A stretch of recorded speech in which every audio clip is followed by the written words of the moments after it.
Hello everyone, welcome to Quick Guide where we make solutions simple. In today's video, I will show you how you can change currency in your Craigslist account.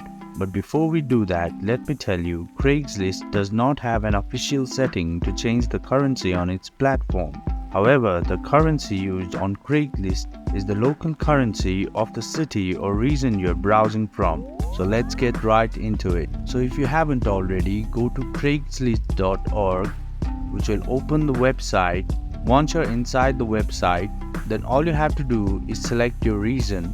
I'm looking to change my currency to Australian dollars, so I'll just go to Asia Pacific and then select Sydney.